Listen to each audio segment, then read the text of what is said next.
Good morning and welcome to week 6 of the college football season. It's the Tailgate brought to you by CampusToCanton.com. Some familiar faces here this morning, and Felix Sharp is joining us. We've also, as always, I'm very familiar. Not to these morning folks. Not to these Saturday morning folks. No, they don't know Felix Sharp, but they're about to learn today. Along with him, Matt Bruning, Colin Decker, Brandon Hay down there in the bottom right corner. No Chris Moxley this week. But he has gifted us some great information to share before his departure this week. Guys, let's just jump right into things. How about that? We got a lot of games to cover this week, even with 28 teams on bye. So we're going to help you navigate this bye week here for your fantasy teams. Let's talk about some games that have already happened first, guys. The Chanticleers, everybody's favorite plucky underdog, won again this week. Central Arkansas blew them out. Isaiah Likely, though, Colin, had this huge week there at tight end for them. 8 catches, 232 yards, 4 touchdowns. His stock is just going through the roof at this point, right? Yeah, it is. And for anybody wondering, that equates to about 55 to 59 fantasy points, depending on your league. And I know because I'm playing against him. So monster day, that's going to be tough to overcome or, tough to lose if you have him starting. But just from a Devy perspective, it's kind of a weak tight end class. He checks a lot of boxes. He's athletic. We saw that was a 99-yard touchdown run there. He catches the ball well. He's got solid size. So, we could see some decent draft capital out of him. Yeah, he pulled away on that 99-yard touchdown like it was nothing. I realize it's Central Arkansas. Competition maybe not great, but Arkansas State. Sorry, Arkansas State. Too many schools in Arkansas. It's for such a small state. What's up, Matt? Likely I got to talk with Mike Valeri. I think that's how you say his last name. I probably said it wrong. One of our guys over at Campus to Canton. He did. I jumped on and did the 2022 tight end class with him last night. And Likely actually made both of our top 7s coming out in this class. And we talked a lot about that run last night. I will correct you on one thing, Colin. It is not necessarily hard to lose. If you've seen Felix's squad that he posted on Twitter, he's likely going to lose, even though he did start McCall and Likely. So just throwing that out there. I got 120 points between those two. Listen, you got 28 teams on bye. I got to start somebody, and so the rest of that squad is pretty weak. But when you got a 120-point head start, I feel good about it. Listen, the pandemic was good for the Chanticleers. Everyone got to see them play nationally televised games, including last year that Power 5 win against Kansas to start the season, and you kind of saw the emergence of Grayson McCall. He was making plays early on. I think the question about Isaiah Likely is going to be, because he's a little bit smaller. Is he an elite athlete to get, day 2, early day 3 draft capital? I think that's going to be the question for him. But the other question is Grayson McCall an NFL quarterback? We keep asking that question. Well, we were asking it last year. He's obviously an option guy, and even on that long touchdown from Isaiah Likely, you saw it was either an RPO or a play action play where everybody got sucked in and he had Likely wide open. But he's athletic enough, man. He's athletic enough and he can make some throws. So I'm interested to see. I don't think it's going to be this year. I think that we could even see Grayson McCall play the next 2 seasons. And I think he's a dark horse candidate to be a day 1 or day 2 quarterback and a potential Heisman winner if he stays through his eligibility. Brandon, let's get you in here. We've heard from everybody else so far this morning. I haven't heard from you. Thoughts on Grayson McCall as potentially getting that day 1 or maybe even early day 2 draft capital? I would be more willing to say early day 2 than day 1, just because I don't know if because of the offense that they run, if he'll show enough to move himself up to day 1. But he does, have a good arm and makes the passes. So I think he definitely could move up there. And we've seen quarterbacks that kind of run that RPO type offense get drafted fairly high. So I do think he could possibly get that day 2 capital. Yeah, and it seems like NFL offensive coordinators are kind of starting to figure out the modern quarterback. It's only taken them about a decade here to catch up to college. But we do see teams, they're helping these guys assimilate a little quicker now. Whatever you thought of Jamie Newman last year at the beginning of the season when he transferred to Georgia, there were some places that had him as a first-round draft pick. Grayson McCall is a much better player. So if you thought Jamie Newman potentially had day one or day two draft capital coming from that RPO scheme at Wake Forest, I think that Grayson McCall is every bit the prospect that Jamie Newman was. All right, let's move on to another game here. The third guy in the Chanticleers was quiet this week, Javon Haley, so really not a lot to talk about. But I mean, when you have a guy catch 250 yards through the air, I mean, there's probably not a lot to go around everybody else. Cincinnati played last night, a team that we're all kind of hoping will crash the playoff here. It's been a P5 party since its inception here. Beat Notre Dame last week. Matt, you were talking all week. This could be a trap game. You know, that emotional big win. They were saying it's their Super Bowl, that once they got over that hump, it was kind of free. You know, they could just move on free toward the playoff. Temple this week, not a very good team. Cincinnati just kind of blew the doors off them. Jerome Ford, though, had himself a nice night. 15 carries, 149 yards, 2 touchdowns. They sat him because they were just blowing him out. Thoughts on Ford, guys, as a legitimate NFL draft prospect and a guy that could start at the next level? I mean, I think he's definitely got the chance to. I mean, you've kind of been driving that bus since last year. So, I mean, I think he looked good in this game. You're right. I did think this could possibly be a trap game. Cincinnati kind of laughed at that, I guess. I think we've talked a lot about that Temple rush defense. They've been ranked, I think it was 9 before last night. But we talked about maybe it was due to the fact that you were able to pass all over them, so many teams didn't have to run all over them. Well, as I put right there, Jerome Ford drove all over Temple. It was they didn't even need him for the second half of that game. But I do think he's got a chance to. Again, it's a good running back class, but it doesn't have that top tier talent, right? Like, I don't even think Isaiah Spiller is this like massive gap between everybody else. So I could easily see Ford jumping up into like that 3rd or 4th running back, getting drafted off the board, maybe 3rd, 4th round. And we've seen that those guys, I mean, what did Kenny Gainwell get drafted in the round this year? 5, right? Yeah. And he's almost replaced Miles Sanders at times in Philly. So if he gets drafted 3rd, 4th round, I definitely think he can do something at the NFL level. He's going to be a committee guy, though. I mean, he just profiles that way. He's, around 210 pounds or something like that. He's a speed guy. I don't know that he's someone who's going to carry the ball 200 times in a season, but you hope that he has to get involved in the passing game with as much speed that he has to be used in space. This is the state of the running back position where you have to pick and choose guys, and sometimes they don't go off, sometimes they do. Yeah, he'll be fine. He'll be drafted day 2 or early day 3 somewhere, and you're going to start him some days. And if he goes to a good offense, you'll feel better about it. But I don't think that he's a player that's going to be consistently an RB1 or even a mid-tier RB2. He's going to be spotty. Yeah, I mean, I think you hit it there with it's kind of the state of the running back position right now. It's tough to find guys who are going to be true bell cows at the next level.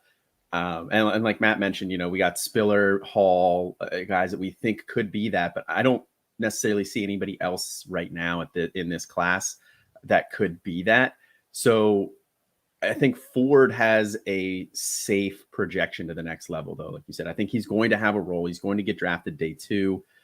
And that's significant in this draft class here with such a muddled group at the RB3 through, I don't know, probably like 8 to 10. It's yes, I definitely think he's better than Dokes. Dokes is he even active on Miami's roster right now? Jared Dokes was a nothing prospect that got propped up because there was uncertainty in Miami, guys. Yeah. Is he still on Miami? He got cut, but I don't know if he got re-signed to their practice squad or not. Truthfully. Okay, yeah. But yeah, I think Ford will have a role at the next level. I mean, I admit I am way higher on Jerome Ford than I think the vast majority, maybe more than anybody but his family. I think that he can be a legitimate starting NFL running back. Since he has him listed at 220 pounds, I think that's more than big enough. And I think he looks like he's, 215-ish. So it's not like they're overstating a weight there. The guy has everything. He's got, like we said, the size. He's a really good athlete. He had that 75-yard touchdown last night. On that touchdown, he showed kind of that, just his vision and his ability to kind of wait, be a little more patient. He can catch the ball. I think he did it a lot in high school. He has not been asked to do it at all in college, but I think that's just Cincy being Cincy. I think he's a legitimate early third round NFL draft prospect. I really, really do. I could see him starting for a team for long stretches of time. I really like him. I don't know. I think he's easily the best NFL draft prospect on that Cincy offense right now. More than Desmond Ridder, more than Alec Pierce, Josh Wiley, any of those guys. I think he's the best NFL prospect on that offense. Yeah, shut all of them up. All right. I did just want to ask you guys real quick about Alec Pierce, though. Their leading wide receiver there at Cincinnati. No thanks. Not an Alec Pierce guy. Nah. Okay. Well, I don't even think he's draftable. I mean, if you didn't like any of those BYU wide receivers, why would you like Alex Pierce? I mean, I don't know that he's a great jump ball guy. And I think he's pretty decent CFF guy. But I mean, why would we talk about Alex Pierce? Then somebody correct me if I'm wrong. But do you see him being anything at the next level? Famous last words for me. I don't. I think he's like a contested catcher, possession guy.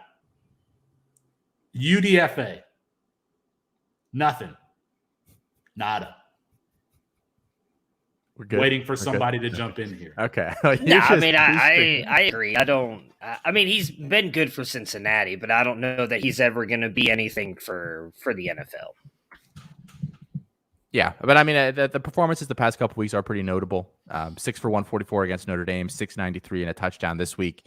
I think he's still pretty available on Fantrax. I did not pull up his exact rostership, but I'd imagine it's still fairly low because the Cincinnati offense isn't particularly prolific through the air. And I did go and look. Like, he's never been above Jarek's magic line. He's a fourth-year guy at this point, and any of the major statistics that we like to look at. So yeah, probably a very, very late day 3 guy. But I actually wouldn't be shocked if he makes a roster or something. He just seems like the kind of guy that will, start on special teams and, be a gunner and might be able to work his way onto a roster and relevant like that. But who knows? 8% rostered, just so you know. 8% on Fantrax right now. There we go. That's even, I would have guessed about 20. So that's even lower than I would have thought. So just a guy to keep an eye on there, especially as waivers start to thin out as we move further in. And with all these bye weeks coming up, never a bad thing. The last game here, just want to quickly toss out here, Stanford versus Arizona State. Last night, Arizona State wins 28-10. A game. Remember when you guys made fun of me for having Rachaad White ranked as highly as I did? I think that Rachaad White is easily a top running back in this 2020. I'm sorry, I interrupted you, Austin. But anyway, I was assuming that we were going to talk about Rachaad White. No, I didn't want to talk about him at all this morning, actually. He has ideal size, 94 yards and a touchdown last night. He's a glider. I mean, he's going to get day 2 draft capital at value. I don't think that there is a running back that I would be more excited to take in dynasty rookie drafts than Rachaad White. He can catch the ball. He has ideal size. He's going to be a decent enough athlete, size-adjusted athlete for his size. The only thing that we don't like is, he's an older prospect, so all the spreadsheet simps are going to be like, let's fade this guy. But I mean, he's doing it with Diamante Trainium in that backfield, who's coming off an injury, still played last night. But he's just a good football player, and that's enough. I mean, we talked about Jerome Ford a little while ago. I think that at the next level, you're going to have more games and more weeks where you're willing to start Rachaad White than Jerome Ford, because Rachaad White profiles as a bell cow. Somebody tell me I'm wrong here. I don't know why you're like, he would profile as a bell cow and Jerome Ford wouldn't, though. But he's size. That's why. They're the same. Jerome Ford's 5'11", 220. What do you mean he doesn't profile at that size to an NFL back? Jerome Ford is not 220. Rachaad White was listed at 190 before this year, and then you want me to expect that he's 210. He's 6'2". He's going to be 220 pounds if he's not already. Watch when the combine comes. But somebody tell me, did have a nice hurdle last night. It was a nice play. I've had him in the top 20 and the top 15 or so since we started the website. So, I mean, let me Your top top my boy. 15 total running backs? Yeah. Yeah, he's had. Hey, but Interesting. you know I believe what? that. I didn't realize. He's also had Mayan Williams up there in the top 20, and he's not even No, starting I anymore. haven't. Mayan Williams He is got in the top replaced by 60. Master T, That's a who lie. I believe I was told was like That's a can't do lie. anything. He's a plotter. He does nothing, and then Mayan Williams doesn't even play it anymore. So take Felix's recommendations with a grain of salt. Wow, didn't have to do them like that first thing on a Saturday morning. I'm looking up my rankings to see where I had Rachaad White. White had a good night. He did. That whole offense, they just ran the ball all over him. Jaden Daniels had a long rushing touchdown. Chip Trianum chipped in 50 yards. Elijah Badger had a 22-yard touchdown. We like all these running backs, all these guys on Arizona State, right? I mean, they're just. It doesn't matter who the team is. They can run the ball effectively. But we definitely can't like wait. White. I can't Yeah, wait White's to see. taken over the main role, though, right? Yes, now, he it has. seems. He had 13 carries yesterday. I think Trainium had like 9 or so. They're still. Yeah, but they're Trainum still, had 16 carries last week to White's 13. Yeah. So They I think just- it's a week-to-week game plan thing. Yeah. I don't say either of They're them took both- over a lead role, but I like them both.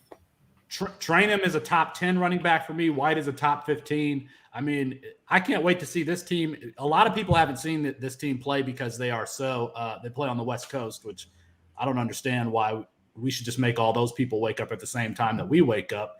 But I can't wait to see them play in a bowl game versus, another Power 5 team because I think that they could upset, I don't know who, if they play Arkansas or if they play Ole Miss or, one of these teams in a bowl game. I think it's going to be a good game. They got a good offense. And Jaden Daniels, good player. We talked about Grayson McCall. Jaden Daniels has all the same skill set. Yeah, I mean, the problem is that offense doesn't highlight everything that Jaden Daniels can do. It's super conservative offense. They run the ball. When they get in situations where they obviously need to pass, they'll unleash him. But other than that, like when the game script is going, or a neutral game script, they run the ball an absurd amount of the time.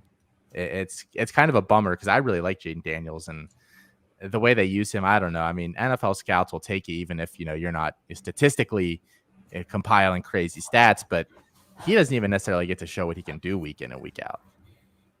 Yeah, he really doesn't throw the ball enough. When last night, I was able to watch the first half, and when they had him throw at the ball, he had some nice throws, some nice placement, working around defenders. But like you said, they just don't throw the ball enough for him to really showcase all of his talents.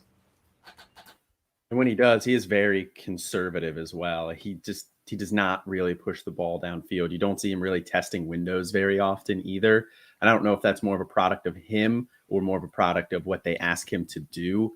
But I think that's also another thing that makes it kind of difficult for me to project him at the next level. Like, I think I like him as well, especially given this weaker quarterback class, but I'm still not sure on him. Yeah. An interesting offense nonetheless. I'm kind of hoping they win the Pac-12 there, get them in a legitimate bowl game against a legitimate opponent, and watch them mix it up from there.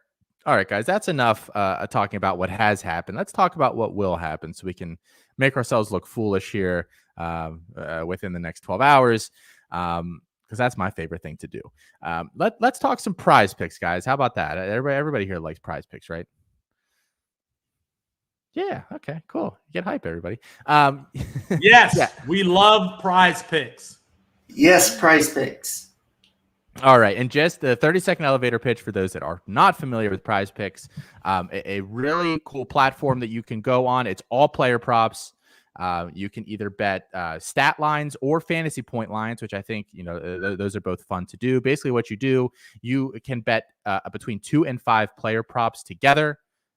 If you hit a certain amount within that grouping, you win, and the payouts fluctuate based on how many guys how many bets you make.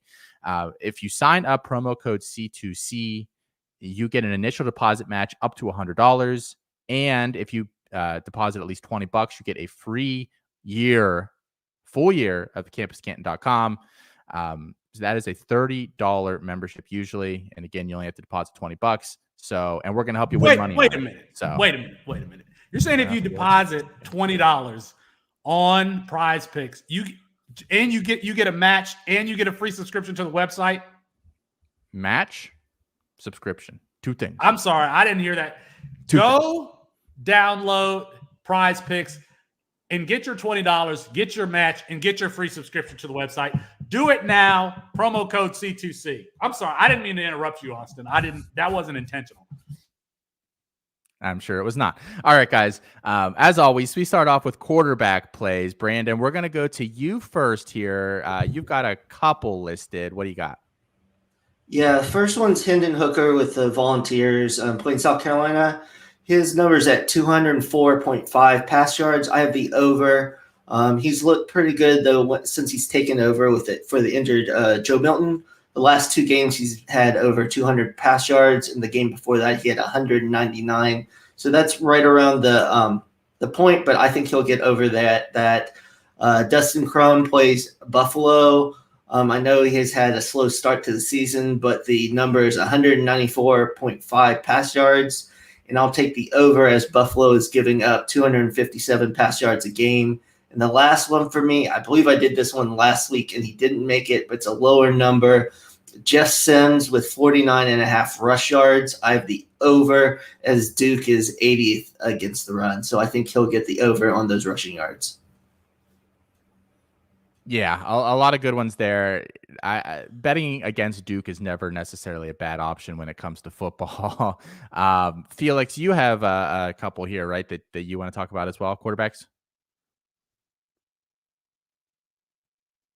Felix? Yes, I do, as soon as I find my mute button. I'm going to go with Emory Jones under on 194 passing yards versus Vanderbilt. Listen, we don't need to explain how bad Vanderbilt is in team defense. They're 112 to the worst defense in the SEC. I mean, that's a team that you always want to go against. However, let's remember that Anthony Richardson is going to be healthy this week. Emory Jones in the last 2 games has had 113 and 151 yards passing, as that Florida team has emphasized the running game. So I expect them to continue to do that. I expect Anthony Richardson to be involved. So it's really, I mean, I feel like it's an easy under on 194.5 passing yards for Emory Jones. He may not even be playing in the second half. I expect them to get Anthony Richardson back into the fold. And then Sam Hartman. This one's a little bit tougher, but 162.5 passing yards. I'm taking the over against Syracuse. Sam Hartman has been good this season. I feel like I mentioned him on Daily Debate at some point in the last couple of months and got ridiculed, but he's got 11 touchdowns and 2 interceptions. He's, right around that 200 is in his last couple of games, 324 yards against Louisville, 270 yards against Virginia, 5 touchdowns to just 1 interception. He's playing well, and that is a team that they do that RPO scheme, but they throw the ball a lot, and Sam Hartman has been good. Sam Hartman was the reason that Jamie Newman didn't play. I think Jamie Newman's junior or sophomore year, but Sam Hartman got hurt, and then Jamie Newman came in to finish that season. So he's a good player. They're going to throw the ball all over the place, and so I think that he could get to 270, 280 yards passing on the day against Syracuse. And I don't know if that game is at Syracuse in the Dome. It's definitely an over. But even if it's at home, I mean, they've got good weather. They'll be fine. Emory Jones might not even throw 15 passes today. Right. Would that shock you if he's like 8 for 13? It wouldn't. Like, I mean, right. Yeah. Yeah. I had not seen that one on there. That seems like the most obvious smash play, perhaps that I've seen on Prize Picks. That's a bad one. Matt, you've got a lot listed. Well, not a lot. Let's see what you got here though. Got 3, not too many. Tanner Mordecai, don't you tell me my number, Colin. I know how many I put on there. I just put the notes in there. Tanner Mordecai, I'm taking the over on the 303 yards. They are going up against Navy, who is 127th out of 130 teams against the pass. Mordecai has gone over 303 passing yards in 5 of his 6 games this season. The other one was only short of that by 6 yards. I feel this is pretty safe that he's going to go over here in this game. I expect him to kind of blow out Navy here. Next up, I have Chance Nolan out of Oregon State. They're going up against Washington State, which is also not a very good team, 67th against the pass. Nolan has gone over this twice. His third game was fairly close. I feel like this is a little bit under for him. Did have a bad game last week. I believe he only passed for 70-something yards, but I do think he bounces back here. And then that's it for me. That's all I got. Yeah, some good ones there. Colin, what do you like? Well, I was struggling a bit this week. I kept picking guys. I was trying to fill out the show sheet early, help Matt out, and I kept picking guys that played on Thursday or Friday. But so I only end up having one here, but I do have Brennan Armstrong over 2.0 pass touchdowns this week. Look, Brennan Armstrong has been absolutely on fire this season, passing the ball. He had 4 touchdowns, 5 touchdowns against North Carolina and Illinois. He did only have 1 last week against Miami, but Louisville's not a very good pass defense. They give up 262 yards, the 21st worst pass defense. I feel pretty good that he gets over that 2 number. And at worst, I think it's going to be a push. Yeah. You did put a lot of plays in here. So I'm glad that you finally got to 2 that would work for this morning. Well, I only got 1 that worked this morning because I had another one that worked. He was last night. Yeah. But so I have Bailey Zappi over 3 passing TDs here. I just think that the Hilltoppers are going to score a lot today, and even like if 3 is his floor, he put that up against Michigan State and Indiana the past couple of weeks. He will not see another defense like that. I wouldn't be surprised if he throws for over 3 touchdowns every game for the rest of the year. It's just that Western Kentucky offense, how it operates. Bailey Zappi, Jarrett Stearns, very easily, if you are contending in a C2C, I mean, you have to go snap. They have nothing but conference games left. They should be high-scoring games. Bailey Zappi and Jarrett Stearns, go get that stack.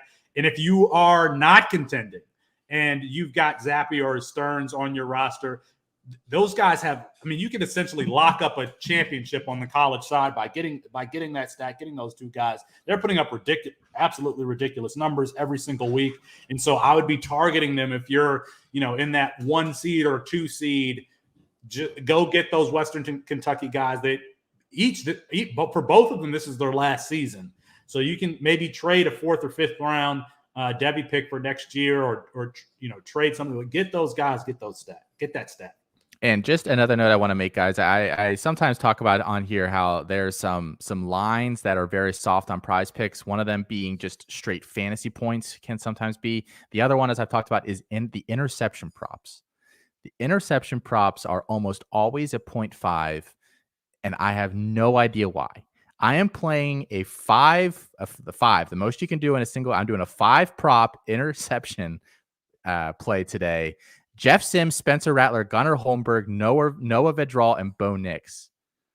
Would anybody be shocked if any of those guys threw an interception? They're all at 0.5. Spencer Rattler has been 0.5 every week, and he throws an interception every week. They play Texas. Jeff Sims, he's a good rusher, terrible passer. Bo Nix against Georgia. That line should be at 1.5. The interception plays are fun, and I think they're just really, really predictable. And so I would not be shocked if all 5 of those hit, and I 10 times my money. That's what happens if you play 5. And promo code C2C. So promo code C2C. So good times there. I was looking at that this morning and just could not believe my eyes. Running back plays, guys. Brandon, we'll kick to you again first here. What do you like? Yeah, it was a little harder for me to find the running backs this week, but for Wisconsin's Ches Malusi, I think since Mertz has been hurt and they play an Illinois team that isn't great, so they should be able to run the ball. So I have the over at 58.5 rush yards. And then for James Cook for Georgia, they do split out all the rushing, but he had a very good game last week.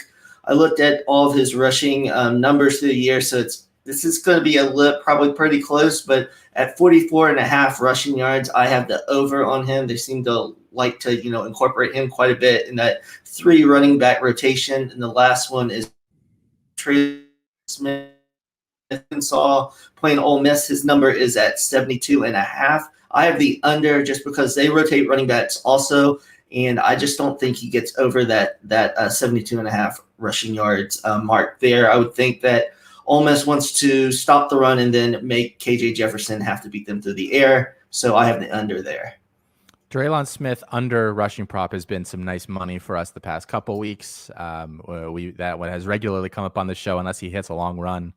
Probably not too likely there. Felix, you've got three guys here as well. Yeah, I mean, let's start with Maryland versus Ohio State today. I thought that this was a game where Ohio State could get upset, but without Demas there, I think it's going to be a little bit harder. But I mean, over under 50 for rush defense for Ohio State. It's under. The 78th ranked defense, they're giving up 146.4 yards per game. I am taking the over on 47.5 rush yards for Tayon Fleet-Davis against Ohio State. Without Demas there, you have to think that they rely on the running game, and he's been their starter. He's been good, so I'm taking the over. I wish that was total yards, but I mean, we've seen Oregon run all over them. We've seen Minnesota run all over them. Minnesota's not the same quality team, but you have to think that they're going to emphasize the running game with Fleet-Davis now that Demas is gone. I'm taking the over on 47.5. Are you worried? Are you worried about the game script there at all, Felix? Yeah, I am. I think that it could get out of hand, but still, I mean, maybe, he busts off a long one at some point and he gets to that over. I wish this was total yards. Yeah. If it was total yards, I'd feel really confident about it, but I still think that they try to emphasize, who else? They do have a good, they can emphasize Raheem Jarrett. They could emphasize, we haven't seen a Fleming highlight this year yet, but I think that with Demas gone, that they emphasize Tayon Fleet-Davis. And you talk about game script. You want to keep this game within a 7-point margin. How do you do that? Give the ball to Davis. Give the ball to Fleet-Davis. Make it speed the game up, run the clock out. I think that that's how they could do it, especially after we saw how many interceptable passes Talia threw last week. Why not emphasize the running game? So, yes, it could get out of hand, but if I'm Maryland, I'm going to try to control the game script, which means I'm going to emphasize Tayon Fleet-Davis. Going to Kevin Harris at South Carolina versus Tennessee, that South Carolina backfield has 3-4 guys back there with Zakondre White and Marshawn Lloyd and Harris, and they've got him at 46.5 rush yards. I wish I had his stats in front of me, but I'm just taking the under. There are too many. There are too many mouths to feed, to use the cliche, in that backfield. And, so I'm taking under on 46.5. And then Ulysses Bentley versus Navy. He has been inconsistent. They're giving him 100, the line at 101.5 rush yards today against Navy. SMU is a team that's going to pass the ball just as much as, or not more so, if they're going to run. So give me the under on Ulysses Bentley there at 101.5. And just full disclosure, Bentley did not play last week. I have heard 0 injury updates for him this week as to whether he's going to play or not. So that one could just become a push for you. But just to toss that information out there. Matt, what do you got at running back here? I've just got one today. I agree with a lot of the ones that you guys already had on here, so it didn't feel like beating a dead horse. I'm going to go with BJ Baylor out of Oregon State. We talked a little bit about him with Kevin last week, Austin. He's been having a really good season, junior. His over-under right now is at 99.5. He has gone over 100 yards in 3 out of his 5 games, and Washington State is allowing 130.4 yards on the ground. They are one of the worst rush defenses in college football right now. Oregon State has been a surprisingly very good team. They're sitting at 4-0. I think that they're going to continue winning, and they're going to rely on B.J. Baylor and Chance Nolan. So I'm kind of all in on this game, and I'm taking B.J. Baylor to go over the 99.5. Yeah, he's definitely been the key there to that offense. It's funny, Baylor has taken a total 180 from that pass-happy attack. They used to be, and now they are just ground and pound for the most part. Colin, let's go to you here. You've got 2 plays, and both of them actually played today. So it's a good start. It is a good start. First one I have here is Tank Bigsby under 10.5 fantasy points. The first thing you need to know, he plays Georgia. That Georgia defense has just been lights out all year. I expect Auburn to struggle all day. If they score in general, more than 2 touchdowns, I'll actually probably be a little bit surprised here, just given how good that defense is. But Bigsby's been pretty touchdown reliant so far this year. He has two touchdown games. Those are also the only games where he's gone over 15 fantasy points. The past 2 weeks, he's had 6 fantasy points and 3.8 fantasy points. And his share of this backfield just kind of keeps going down a little bit. It was 23 carries against Penn State, 18 carries the next week against Georgia State, only 9 carries last week. I don't feel very confident in Tanks Bigby's production moving forward. I do feel pretty confident in the under on 10.5 here. And then the next one that I have here is Tyler Beatty, over 79.5 rush yards. He's only hit that mark twice so far this year. He's been pretty close in 2 other games. He gets a lot of production through the air as well. But North Texas is not a very good rush defense. They give up 185 yards per game on the ground. So I think this is the week where we could see Beatty get over 79.5 rush yards. I would feel a lot better, like Felix, if this was, all-purpose yards, if they would have given me an all-purpose yards prop there. But I still feel pretty confident in the over on this one. Do you know what his receiving prop is, Colin? He usually has one every week. He does usually have one. I don't know off the top of my head, but if I didn't put it on the sheet, I did not feel confident in it. Fair enough. Nice save. I have 2 here. Jahmyr Gibbs, running back from Georgia Tech, over 2.5 receptions. He had 6 last week against Pitt, and he's had at least 2 every single game this season. 2.5 feels fair against a Duke team that I think he'll see some early work against, and that should benefit him there. He's basically their whole offense. The other play that I like this week is Kennedy Brooks, over 12.5 fantasy points. We thought Eric Gray would go in there and get, at least 50% there, and they kind of split between Brooks and Gray. Maybe somebody else would get a couple carries here and there as well. That has not happened. Brooks has tended to be the guy there as far as rushing production has been concerned. So for Brooks to get 12.5 points, what's he be? He needs 60 yards and a touchdown, essentially. I think that's certainly doable against a Texas defense that has not been great against the run. I mean, they've picked up a little bit since getting absolutely carved up by Arkansas earlier this year, but still not a great rush defense. So I expect Brooks to hit 14 to 15 points. Not a huge day, but I think that 12.5 is certainly reasonable, especially because Prize Picks uses a PPR scoring system as well. So just to toss that in there, I think if he catches a pass in there too, I mean that is easy points there. Receiving plays, Brandon, take it away here. Yeah, so I have first Josh Downs, North Carolina, under 8 receptions. When I picked this, I did not look at every game, and it's crazy. He has 8 receptions in every single game this year, which I think is a crazy thing. I guess consistency all around, but I think I'm going to go under because I think they should be able to take care of FSU pretty easily. So he might have less catches in that. I just checked, and I was positive the Jahan Dotson had a touchdown prop, but I just checked, and it's not on there. But I originally had the under because, I just thought Iowa would try to take him out of the game. And then last, I have Jaden Reed at Michigan State. I think Rutgers will try to stop the run and try to limit Kenneth Walker. And his is 77.5 receiving yards. And I'm going with the over. 2 out of his last 4 games, he's gone over 100 yards. So he's their main receiver. So I have him with the over on those 77.5 yards. Jaden Reed, the NCAA's current leader in all-purpose yards, and has done a large chunk of that in the receiving game, over 500 yards receiving on the season. So certainly not a bad shot there against Rutgers, who got torn apart last week by Ohio State. Felix, we skipping you on this one, receiving plays? Looks like you liked the running backs and quarterbacks.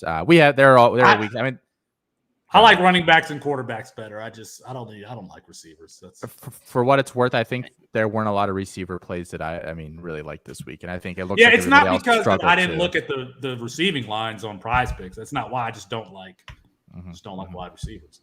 Gotcha. Nice save there.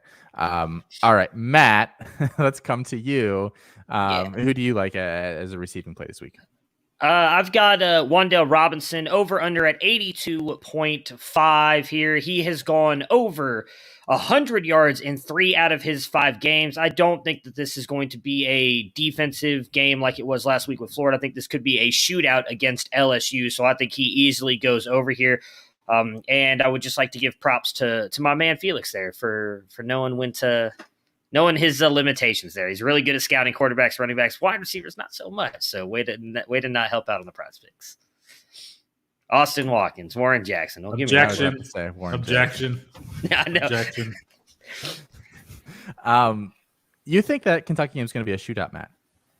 I mean, when I say shoot, I'm not expecting it to be like 54-50, but I think it'll I don't know what the over-under on the game total is. I think both get into the 30s, yeah. I think LSU is going to have to score. And I think Kentucky's going to go right back with them. Okay.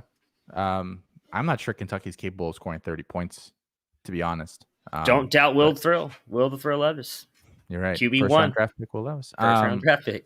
Colin, let's come to you here. You've got some interesting one. Like, and I'm not saying they're bad. I'm just like that Raheem Jarrett one especially feels very push-y to me. So... the other one I had was Victor Tucker, but he played yesterday. That one hit. That one would have hit. It was over 4.5. He had 8 catches. But the line that I have here for today, Raheem Jarrett over 4 receptions. I mean, there's only one game this year where he has less than 4 receptions, and that was against Kent State. Over 4, he has 4 or more in every other single game. So yes, worst case scenario, probably a push, but I expect this game to probably get out of hand fairly quickly. I think Ohio State's going to jump on them. Ohio State's going to get up. And I think that with Demas out, they're going to have to use Raheem Jarrett more, you would think. So given that there's only been one game where he hasn't had at least 4 receptions and Demas out and the game script, I think this was a fairly easy call for me, honestly. I think this is a fairly easy over. Shout out to Colin for picking games from yesterday and patting himself on the back. Yeah, absolutely. If you listen to my call for yesterday's games, you'd be doing real well. But if you were only able to see our show sheets on Friday, you guys have made some money Thursday. Yesterday or Thursday. Colin also says I had start Isaiah Robert likely Woods over this 2 week. touchdowns. So. Yeah. If you guys didn't know, make sure Robert Woods is starting this week for you guys. Yeah. Probably sit Chris Carson too. Would you like to talk at all about Khalil Shakir? Who was that? I can talk to Khalil Shakir. That's me. Yeah. Don't take my plays away from me. Khalil Shakir, 5.5 receptions. I'm taking the over on it. They play BYU today. Boise State does. I think they're going to have to pass to stay in that game. Shakir is basically their only receiving threat beyond Simi Cobbs, who was injured week 2, I believe, came back last week, and then sounds like he re-aggravated that injury. Not sure if he's going to be available today or not. If he's not, I think that 5.5 is basically a guarantee there for Khalil Shakir. And then Kayshon Boutte, 88.5 yards. He's capable of doing that on one drive. He's done it before. And that's not like he caught a 90-yard pass. Like he goes like 5 for 90 but gets the score at the end like that. He's capable of doing that. Kentucky is a stout defense. I give them that. But I mean, they shut down Florida's passing attack last week. Emory Jones is not the passer that Max Johnson is, and they don't have any receivers there that deserve to even be mentioned in the same sentence. So I stopped the sentence and then said Kayshon Boutte here. They don't belong there with him. I think he goes over 100 very, very easily. Do you guys like how I did that? That was smooth, huh? It was cool. Very smooth. Very smooth. Thank you. I need validation from my peers. All right, guys, let's go start sit. And as we always say, analytics background that Austin has. That's how he picks these guys. Exactly. I crunched a lot of numbers and had my abacus out. It was a whole thing. Start sit and the Prize Picks plays again, guys. They are a form of start sit. Even if you're not playing Prize Picks, we just told you some lines that we really like. So probably if we like some overs there, those are guys you potentially want to play this week. But we have a lot of other names here in our start sit section as well. Matt, we usually start with you, so let's do that again here today. Don't throw your hands up. I'm more important, Felix. We really don't have that many starts. We got a lot of people copying each other today. But I'm going with Carson Strong, who is going up against New Mexico State. They are the 128th ranked pass defense. Carson Strong is not actually a guy that I've advocated to start much. He puts up, like, for as good as a quarterback as I think he is, he doesn't put up a lot of fantasy points, but I think that's going to happen today. I think he's going to go out and have a massive game. Then a guy I've talked a lot about in the prize picks, BJ Baylor. I do think that he's going to go out and have a really good game. Washington State, really bad against the run. He's put up points. He's actually been one of the top 10 scoring running backs in fantasy for college football this year. So he's a guy that I would dive all into this week against a defense giving up 130 yards on the ground. What is it with Matthew and running backs from Oregon State? I mean, does he have is he a great vision guy also? No, he's not. I don't know. I haven't really looked into him. I'm excited to look into him, though. How's Ramondre Stevenson doing now? After a fumble and just kind of sitting on the bench for the Patriots? And look over Damian Williams, who hasn't done anything, and who else? James White is out. They called me to come play running back. What is the guy's name who hosts the Senior Bowl? Matt Nagy. Nagy. No, not Matt Nagy. What are you talking about? Matt Nagy. Jim Nagy. Matt Nagy. Jim Nagy. Yeah, Matt Nagy also coaches the Chicago Bears, but whatever. It's his brother. You know what? They might be bad enough where they're coaching a team at the Senior Bowl this year with Bustin Fields over there. Yeah, but Matt Nagy will probably be gone. Yeah. Jim Nagy called Ramondre Stevenson the future of the Patriots running back room, and I think he is. We saw Damian Harris not play last year, and they do that with their running backs. I would go ahead and buy low on Ramondre Stevenson. I think that he has an all-purpose skill set. I think that he has a bell cow, and he would be relatively cheap. So I don't even remember his name from Oregon State. He's done just as much as Ramondre Stevenson this year. His name's Jamar Jefferson. He hasn't, because Ramondre Stevenson had an 88-yard touchdown in the preseason. Yeah, preseason. Woo! And your boy did. That doesn't count. Patting myself on the Preseason back. doesn't count. I know, right? I not forgot. I wish that's something. Those highlights were out there. It increased his value in fantasy. I wish that Tony Reale button. I got it. Boom, boom, boom, boom. They're all muted. All of you calm down. All right. We'll take y'all out of timeout now. Everybody calm? Everybody good? Okay. One last word on that. Win. Go ahead. I figured Felix would know how Jamar Jefferson was doing. Isn't he on Detroit? Yeah, he was on. He was. I don't think he got cut. I couldn't even remember his name. Jamar Jefferson. He didn't get cut, which just speaks to how great of a fan you are. He's still on the team. He's the third string running back. I've been a fan since 1998. I've gone through so many heartbreaks. When Justin Tucker kicked that field goal and it bounced off the upright and then went in, I just laughed because that's not the first time that Justin Tucker has done that to us. As a matter of fact, quick story time. Okay. Thursday night football, the line. Aaron Rodgers was injured. Jay Cutler was injured. I think this was in 2014 or so. They were all injured. We needed to win one game to lock up a playoff spot. We were playing the Ravens. Justin Tucker kicks a 61. So he kicks a field goal from the other side of the 50 to go up 2. I want to say with a minute and 30 left. We get the kickoff. Matthew Stafford throws an interception on the first play, and I spiked my phone. I couldn't help. I was holding my hand. I spiked my cell phone. I went in the shower and cried, and then I had a flip phone for like 2 years after that. I think it was 2013 or so. So that was the last time Justin, and it was at Ford Field. Reggie Bush had a good game that game, I remember. And you know who got the interception? James Ihedebo, who ended up playing for the Lions later. So yeah, that's the time that I broke my cell phone because Matthew Stafford threw an interception on the first. I think we had 2 timeouts left too. Talk about being a Lions fan. Probably the same as being a Michigan fan. How about Jaden Reed, though, wide receiver out of Michigan State? Is that for me? Who is that? Is that for me? Yeah, you put it down. Are you throwing it back to me? Yeah. We're trying to talk a little bit about college football, and Jaden Reed is a start this week, is a professional organization. Austin, get your show together. Who's running this thing?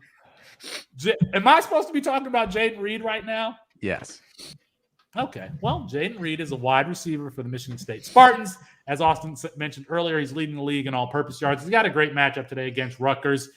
And quietly, Michigan State has been very good, a very good football team under Mel Tucker, and Jaden Reed with his wide receiver mate has been injured. I can't remember his name, but it's been Jaden Reed and Walker. I will give Matt credit for this because he was on Kenneth Walker. He was also on Ramon Davis, but he was right on Kenneth Walker. But that offense revolves around the three of Thorne, Reed, and Walker. And so I'm absolutely starting him today.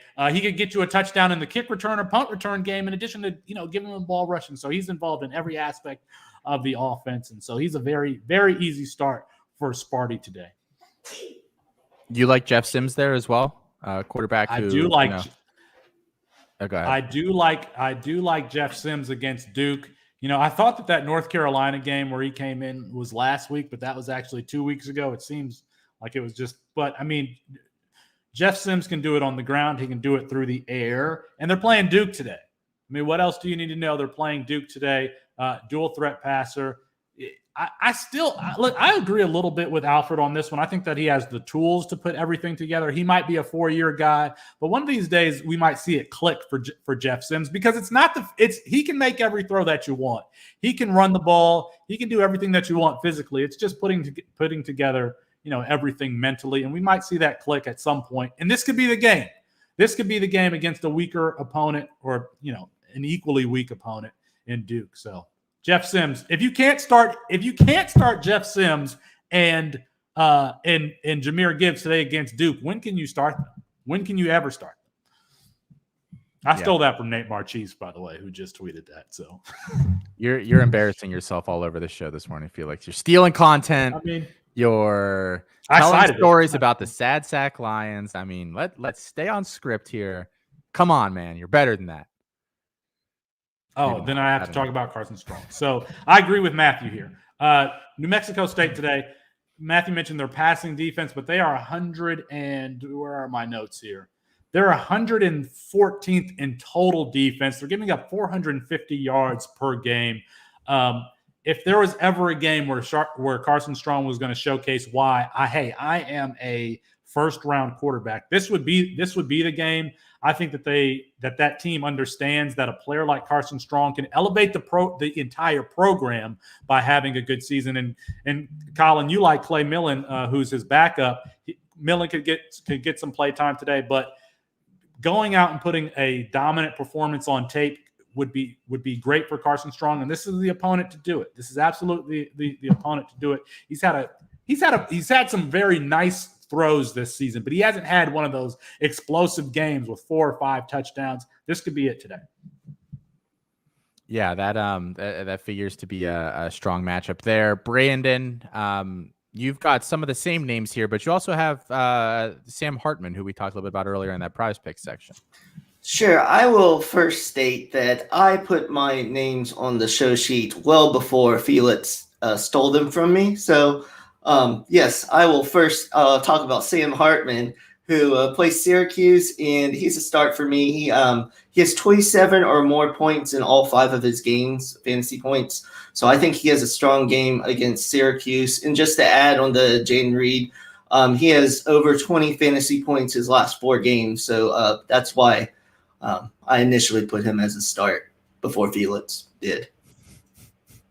And do you want to talk about Jeff Sims too while we're here?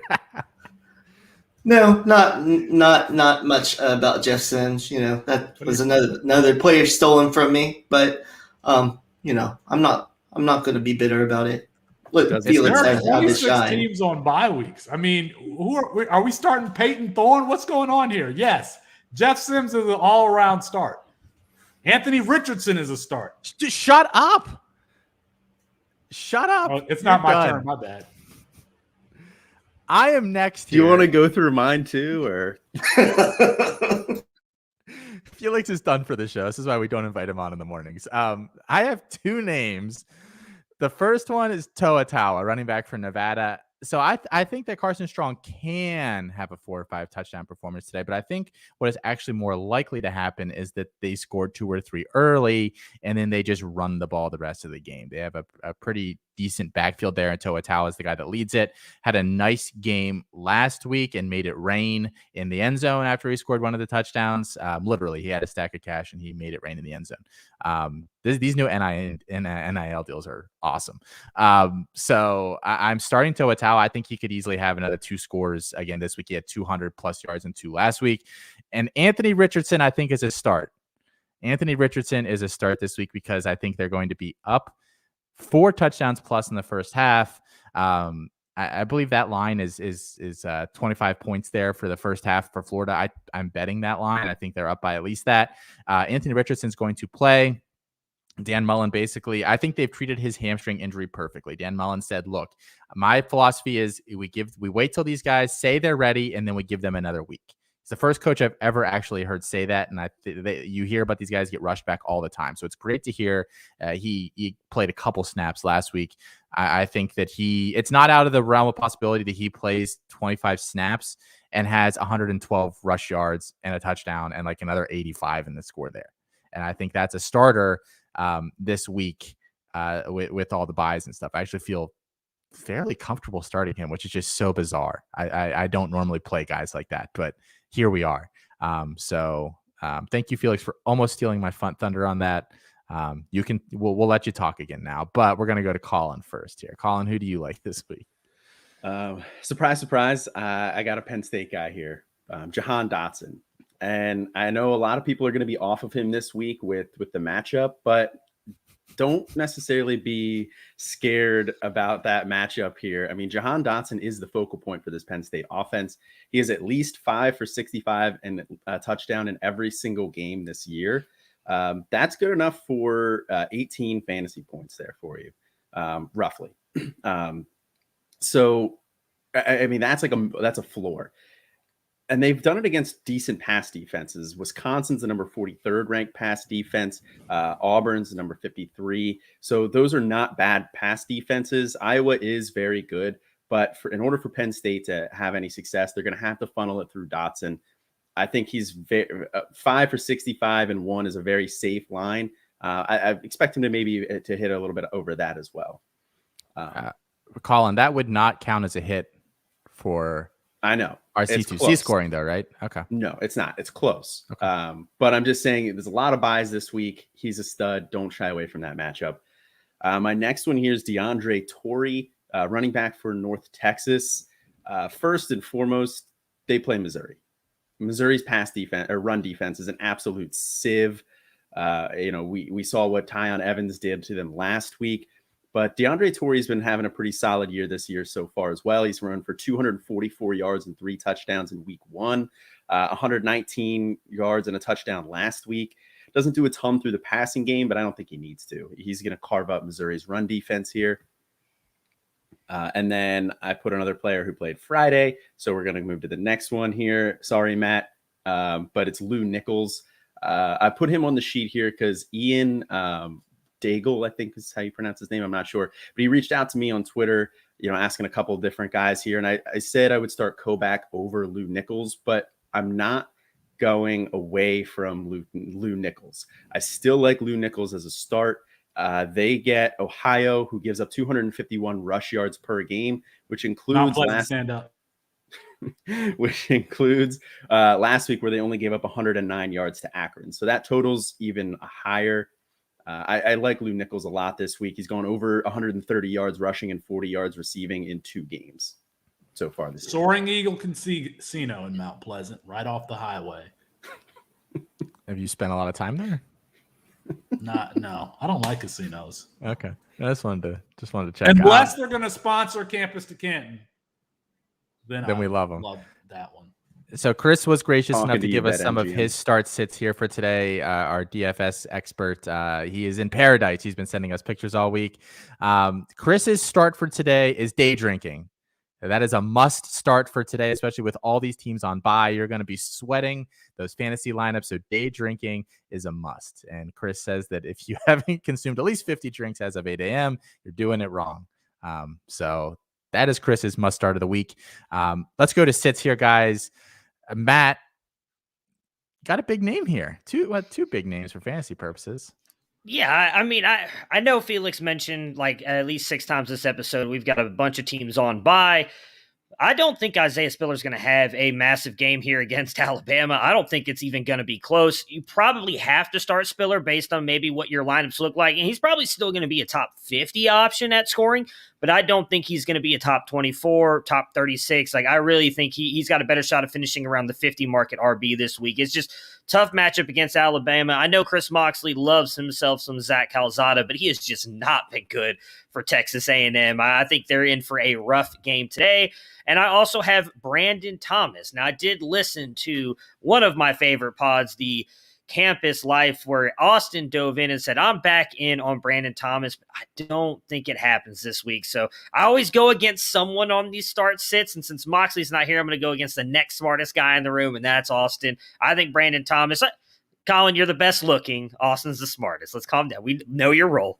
We got to know our role. So fair. I think I'm just saying I was on Brandon Thomas as a sit on the show with you. So I didn't realize. I usually, I probably do the same thing Austin does. When you start talking, I just kind of tune out and start working, and then Austin start, and then fast forward. 15 seconds. Oh, no, I'm just kidding. I really didn't hear you say audio that. is not my medium. I apologize for stealing this from Colin. Then I did not realize he said that, but I'm with Colin. I think Brandon Thomas is a sit this week. I'm not sure that he is in for a big game either.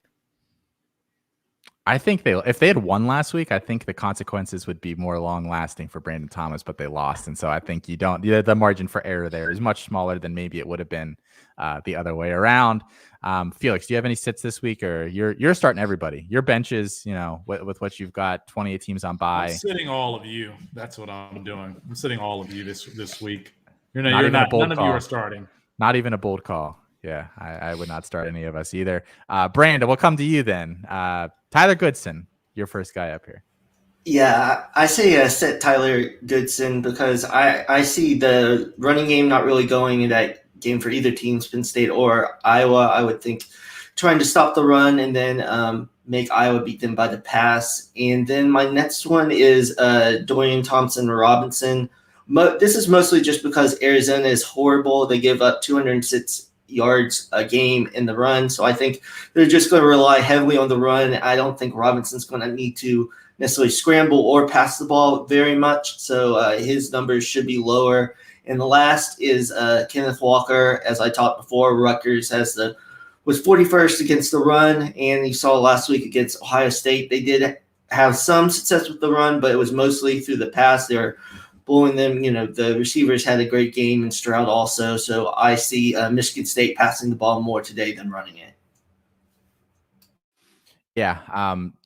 Some of the game script bets are always the one that make me sweat a little bit, expecting pass versus run and vice versa. But I think those are all very good calls there. I'm going to skip. I have a name here that somebody else has, so I will be a nice person.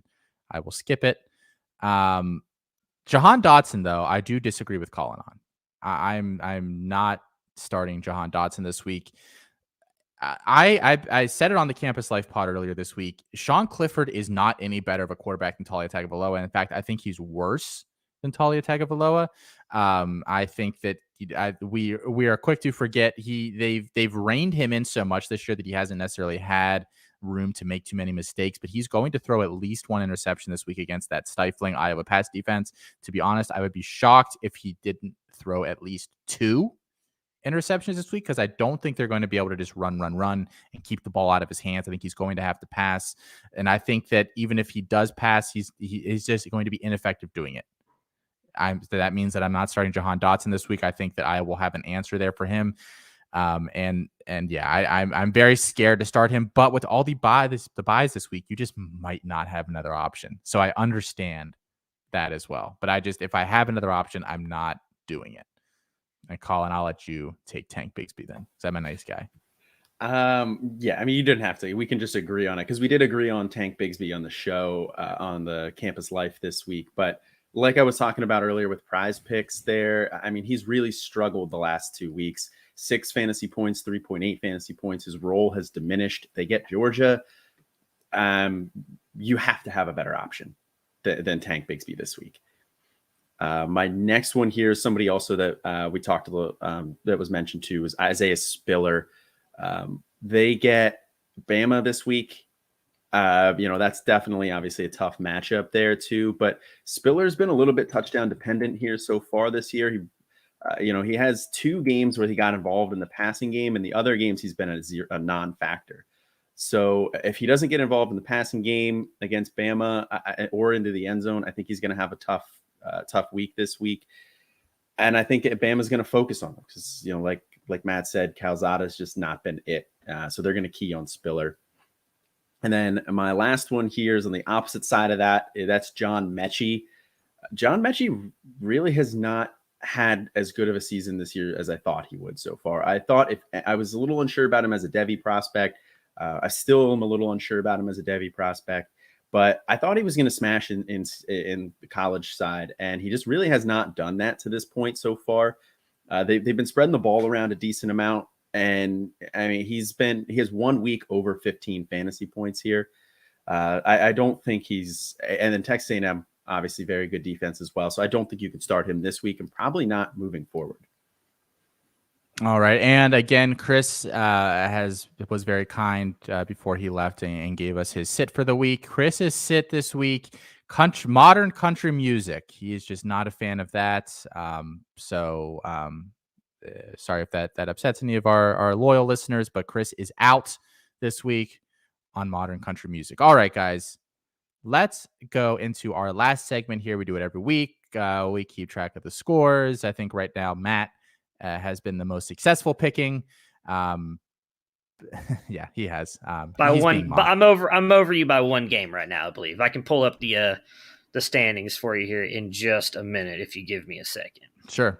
I'll delay. We're gonna change that this week, though, guys. I'm going to go 5-0 this week. I can feel it. And Matt is not. You? So I am leading right now at 25-6. Austin is in second place at 24-7. In third place is Mr. Brandon Hay at 23-8. Fourth place, Colin Decker at 22-9, and he's clearly trying to make up some of those games with the picks he made today. And in last place, our very own Chris Moxley at 18-13. So he's doing a great job. Poor Chris. And he did give us his picks, so I'll just name them at the end of each one here as well. All right, guys. First game here, 12 p.m. kickoff, Arkansas at Ole Miss. 2 teams trying to rebound from smackdowns last week. Give me Ole Miss. I think that we saw some of the weaknesses there that Arkansas has last week. Ole Miss can exploit them similarly. Give me the Runnin' Rebels. Yeah, Yes. I mean, I'm taking Arkansas. I think that Arkansas is going to be the more physical team here. Yeah, I'm going Ole Miss. I just think they're the better team. I mean, I like Treylon Burks, obviously, and I like what Arkansas is doing this year, but I don't know that they can keep up with the way Ole Miss is going to score. And I think Ole Miss is out to prove something right now. That it was a bad game for them, bad beat. KJ Jefferson, I think, is still a little bit beat up. So is Burks. They're going to have to rely on those 2 guys to beat Ole Miss. I just think they're coming in healthier. They're the better team right now, maybe even by just a smidge, but that matters. So I'm taking Ole Miss to win. I'm with Felix on this one. I'm going to take Arkansas here. Look, Arkansas has the better resume so far. They beat Texas, a ranked team. They beat Texas A&M, who was ranked before. Yeah, they got the snot kicked out of them last week by Georgia. Georgia's a very, very good team. I think they're pretty clearly the second best team in the country right now, and I don't think it's close. So I don't put a lot of stock in that loss there. The health of Burks and Jefferson is going to be big, but I think they can overcome Mississippi here. Yeah, I'm going to go with Ole Miss. I think Arkansas, their defense was helped by Texas not really finding themselves when they met, and then Texas A&M, obviously, with their quarterback issues. So I think Corral is going to be able to throw the ball today and will lead Ole Miss in the win over Arkansas. And just like I said, we're going to say Chris's picks here. Chris picked Ole Miss as well. So which makes me feel a lot worse about what I picked. Oklahoma, Texas, excuse me, another noon kickoff here, the Red River Shootout. big rivalry game here. Both teams hoping to contend maybe for a playoff spot this year. Give me Oklahoma, a team that I don't really believe in. I just think the things that they do well matches up well with Texas, but I'm taking the under here as well. It's 64 is where that line is. I think this is a relatively low scoring game for what we typically expect out of these two teams. I'm right there with you with a low scoring game. I'm taking Oklahoma. These are two teams that really haven't been consistent or hit their stride yet. But I think Oklahoma is just the better team. It's going to be, we're in week 6 now. And I don't know that Oklahoma has an identity offensively. Maybe they established that here this week. Maybe Spencer Rattler could have one of those games, but I actually don't think so. I think that they're going to be a team that's inconsistent the entire season. That said, they're still a better team. I agree with you on the under, and I agree with you on Oklahoma. I'm taking Texas. Oklahoma has been inconsistent, and they've gotten lucky with some of their wins. I talk a lot about this when you watch any rivalry game. Realistically, you don't ever really see them get beat down. They're almost always close games, and this is another one. Even last year, Texas was not a good team. They go into overtime, and Sam Ehlinger almost wins that game. Now, Spencer Rattler makes a couple great plays that come back and win. I think it was like 53-45, something like that. But I don't think that happens. I mean, say what you want about Casey Thompson. I think Hudson Card's a better quarterback, but he's been good for that offense. He's managed that offense very well. I know Oklahoma has been good against the run. I don't think they played anybody like Bijan. I think Bijan's going to be just fine today. He's going to be able to go out there and get his yards. I think it's going to be a close game. And when it's mattered down the end here, Rattler has made some mistakes. I think that Texas defense we talked a little bit about last week is decent enough in the secondary. If they get that big pick at the end of this game, they could end up flipping it for Texas. I'm taking UT. I'm going to go with Austin and Felix here. I'm going with Oklahoma. Look, I just think they're the better team. But I definitely agree with Matt that this is rivalry games, always close. It's really going to be a coin flip. Taking the under here on this one too. I'm not worried about Bijan. I think Bijan is going to be fine. He's going to be the focal point of that offense. Casey Thompson has managed the Texas offense well, if he hasn't been particularly impressive. But Oklahoma, just the better team. And I think this is going to be a get-right spot for Rattler. I think this is where we're going to see kind of what we saw before. I think he's going to have a bounce-back game. Give me Oklahoma. Yeah, I'll go with Matt with Texas. I actually think it's going to be a little higher scoring, but give me Texas. And Chris took Oklahoma as well. Georgia at Auburn, 3:30 kickoff. Georgia with that big win last week. Auburn with the big win as well against LSU, breaking the streak. Taking Georgia, though. I don't think Auburn's going to be able to move the ball really at all in this one. Bo Nix struggles, and Georgia runs away with this one pretty early. Yeah, Colin said earlier that Georgia's the number 2 team. I don't know why they're not the number 1 team in the country. They've beaten the number 5 team and the number 8 team. I would argue that they have a better resume than Alabama. That defense is a lockdown defense. This is another team that hasn't really hit their stride offensively because JT Daniels has been in and out of the lineup. I mean, it's Georgia. It's going to be Georgia for the rest of the season until we get to the SEC championship game. I am taking Georgia as well. You're going to need a ton of Bo Nix magic to end up winning this game. And I just think some of the plays he made against LSU last week are just going to end up being turnovers for Georgia because of how good that defense is. Yeah, I'm on Georgia here too. I don't think it's going to be particularly close. I think this is going to be a beat down here. Bo Nix probably turns the ball over 2 times at least here. Give me Georgia. Yeah, I'll go with Georgia. Also, since it is at Auburn, it might be close for a little bit, but yeah, I would say Georgia wins by a couple touchdowns. All right, and Chris took Georgia as well. So a full sweep there. We all believe that Georgia is going to win, which of course means Auburn is going to win this game 27-24. Such is life. All right, guys. Penn State at Iowa, 7 p.m. kickoff. One of the big games this week, 3 versus 4. A probable, loser probably might not necessarily have a chance to get into the playoff. Winner certainly does. I'm taking Iowa. I think that they are going to make Penn State throw the ball, and Penn State can't do that effectively at all. Just basically, it's going to be a defensive showdown. It's going to be ugly. It's not going to be fun to watch. We're all going to complain that we wasted 3 hours of our lives. And in the end, the Hawkeyes are going to come out victorious. What a boring 3-4 matchup. I mean, but give me Iowa. I think that they take it down. I can't believe I'm doing this, but I'm actually going to take Penn State. I think Penn State's the better team. And with that being said, I agree with what both you guys said. It's probably not going to be an exciting game. It's going to be a defensive struggle. But I just believe in the offensive weapons a little bit more. Outside of Goodson, Iowa has nothing. I mean, Sam Laporte is good, but Petrus has actually got to be able to throw the ball. If Penn State can get up a touchdown or two and force them to throw the ball, I don't think that they're going to be able to do it. I'm not saying it's going to be a blowout, but I do think Penn State wins a very close game. I mean, it's pretty obvious who I'm going to take here. No, but I'm with Matt. I think this is going to be a very close game, very defensive game, low scoring. But I like the offensive coordinator Penn State brought in this year, Mike Yurcich. I think he's going to be able to scheme up just enough ways to get Dotson involved here. He's going to, like I said, he's going to be the focal point today. I think he's going to be okay. I think he's going to get enough to get it done. And Penn State's defense is very good too. I don't trust Iowa's offense. Give me Penn State.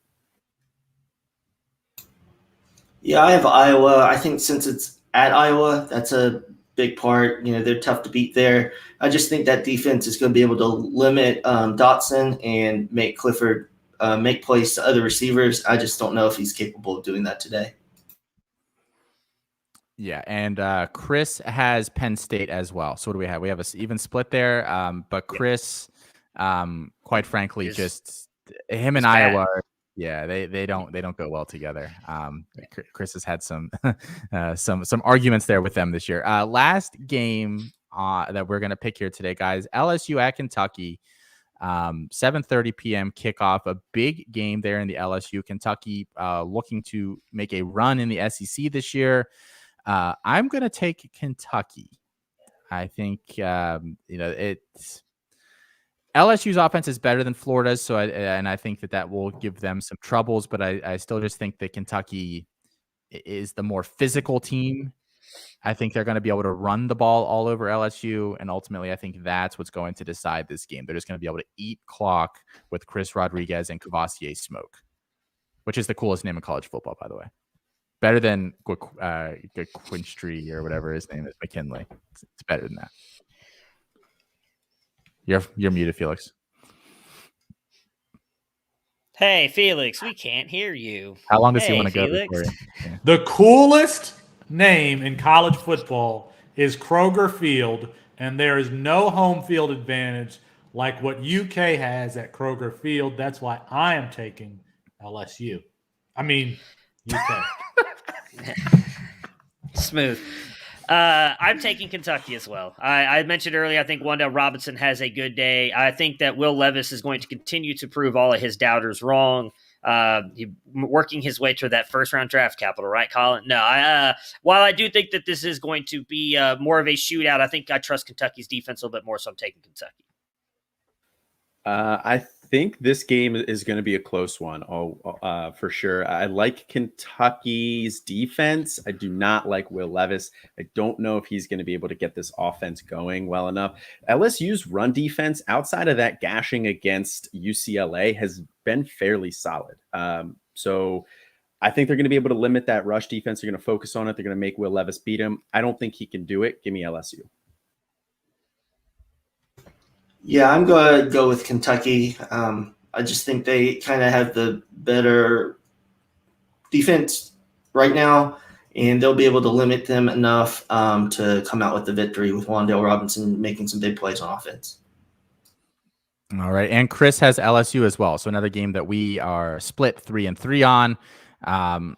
That is going to do it for the first hour here, guys. I don't know if you noticed, we went a little over an hour this morning. We've got our normal crew on the second hour gone. Everybody is away this week, so it is going to be myself, Felix Sharp, and we're going to have a special guest join us. We will introduce him as soon as he is here, and that should be momentarily. Good luck in all of your fantasy leagues this week. Guys, we will have some last minute injury updates and everything like that coming to you here over the last 40 minutes. Colin, Brandon, Matt, thank you for hopping on with us here as per usual. We'll see some of you guys again here later tonight, right around 11:30 p.m. Eastern Standard Time for Coast to Coast. So make sure you tune in for that, guys. Guys, we'll check in with you later. Go Buckeyes. What a terrible sign off for Matt. What a terrible sign off. We never should have let him hang around. We should have kicked him out first. Lessons learned. Go Buckeyes. He's still here. Get out of here. Scram. All right, Felix. So while we're waiting for our esteemed guest here this morning, I've been looking through the injury news. They still haven't ruled out some of these guys. We talked about Ulysses Bentley earlier as a guy that might be questionable. Still no update on him. If he plays, you said you still didn't like him. How is that handled on Prize Picks, by the way? Is it do they give it to you if he doesn't play, or it's just a push? Like it counts as nothing, unfortunately. Okay. I've seen some people burned by those. So it is, strategically maybe not the best to play those, just because you obviously lose out on an opportunity for more money. Well, I mean, Navy's only giving up 135 yards a game in rushing. I mean, they're a middle tier rush defense, and the line is 101.5 for Ulysses Bentley for a player who's been inconsistent. So, I mean, that was an easy smash on the under for his rushing day. Yeah, and just if he's out for fantasy purposes, we talked a little bit about this last week. Trey Sigger's the guy you want there. Underwhelmed a little bit last week. Actually, it was a bit of a bummer. He was a must start for me. Sometimes that happens. But here we are. So I don't know, Felix, you're not much of a gambling man there, are you? I mean, I know you do the Prize Picks, but you're not. I'm not, despite what my ex-wife tried to say during our divorce. I'm not. Well, now I'm going to need some transcripts here, Felix. You can't just leave me hanging like that. So as you guys know, normally the second hour here, or the last 40 minutes, is Will, Chris Moxley, and Alfred Fernandez. All of those guys away. We're not going to pretend like we are experts on DFS or betting, hence why we have a third person joining us. But I guess I'll talk about a couple of lines that I've been on thanks to the help of Chris and Alfred. Some lines that they've picked out. And by the way, if they do the Why Wait Till Sunday show every week, releases on Wednesdays or Thursdays. So that is out as well. So if you're looking for their early week thoughts on this week 6 slate, then by all means go listen to that. A couple that we talked about earlier, Florida getting 25 points in the first half against Vanderbilt. I didn't feel comfortable betting the whole game because they're going to pull everybody there. But Vandy is just a sad sack team. A 4-touchdown lead at halftime is definitely within the realm of possibility there for Florida, right? Yeah, I mean, I think so. I mean, I got the line at ESPN right now at Florida minus 39. Did you say 24? At halftime, 25. Oh, yeah. I'm not. Yeah, some of these games where they're going to be blowouts, I don't always necessarily want to play the full game because you might get that backdoor cover there in the second half. But Sure. No, I mean, Florida is a good football team. They're in the SEC, so they're not, they have a couple of losses on their record. But no, I agree with you. I think they're going to run the ball down Vandy's throats, and the game is in Florida. I mean, the game is in Gainesville. Dan Mullen and company should probably be trying to get all of their players reps in a game like this today, including Anthony Richardson, like we mentioned earlier. This is an easy game script. I think that they're just going to rely and lean on that offensive line up front. That's what you do when you play an inferior opponent. And no, I would absolutely take up 20. 24 is a lot. 24 is a lot. 21. This could be 21-0, 21-0 at halftime. Man, so you would take Vanderbilt there plus 25 in the first half? That's just 20. That's a lot. Even in a blowout, it's 25 is a lot. So maybe I would. Maybe I'm saying that. Yeah, this is my first betting call. I'm taking the under. Is that the term? I don't even know the terminology to use. sitting here acting like we know something about betting. Is that what I'd say? I'd take the under. No, you would take like Vanderbilt plus 25. I'd take Vanderbilt. Vanderbilt in the points instead of Florida.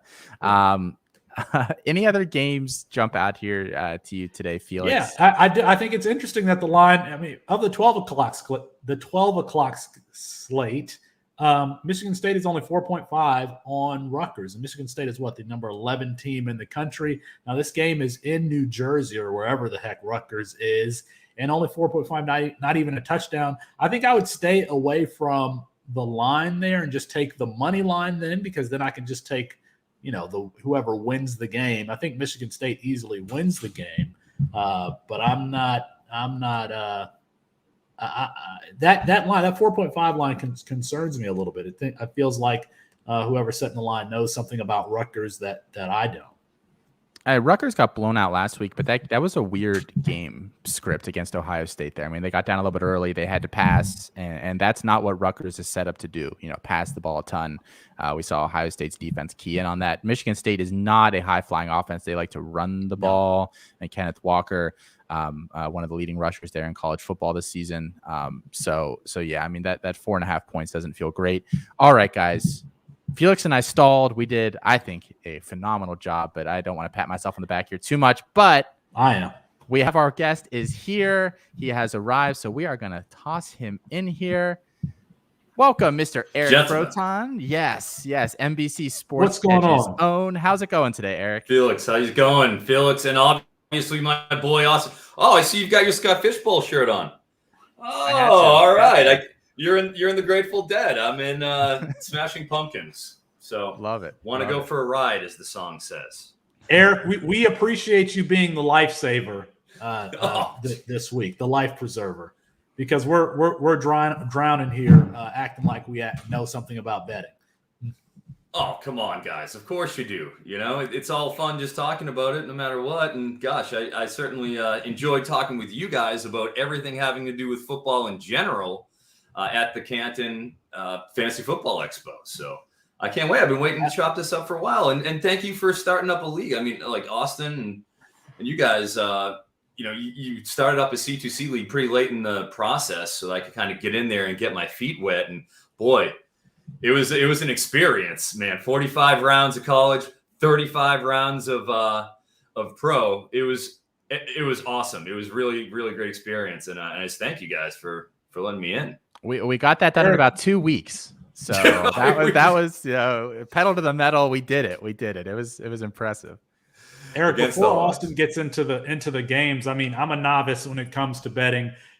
Is when you look at lines, when you look at games, is there are you just looking at games from a macro level, or are there objectively certain factors that you look for in every game to determine whether or not that particular game is attractive to you as a bettor?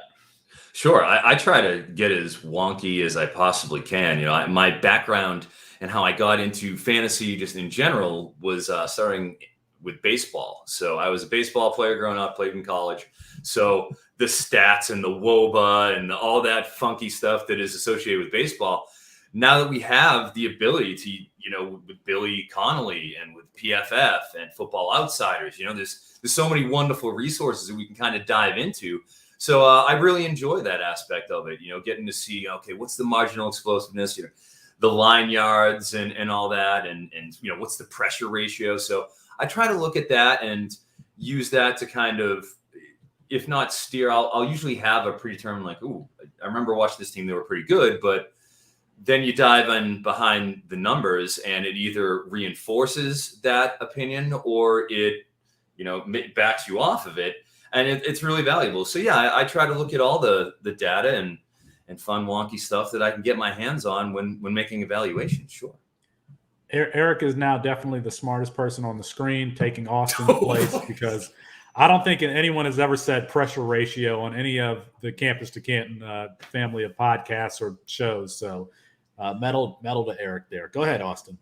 I was just going to ask you, Eric, real quick. I know you do a lot of player props, and I wanted to ask you about that first here today.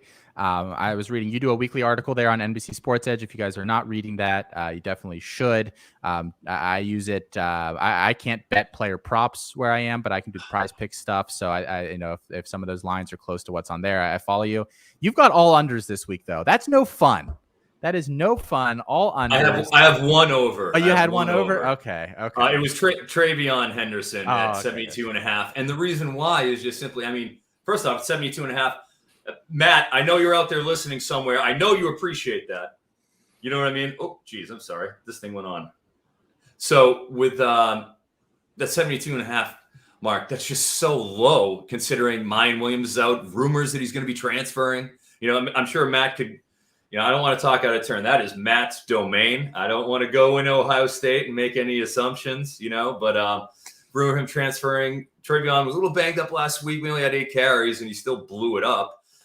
If he gets double-digit carries against Maryland, they're going to have to keep the foot on the gas. They're not going to be able to just rest on their laurels there. I love that. And you're getting a pretty good amount of line value on DraftKings with the 72.5 because Prize Picks has it, what I perceive to be a much more right-sized line, has it at 92.5 right now.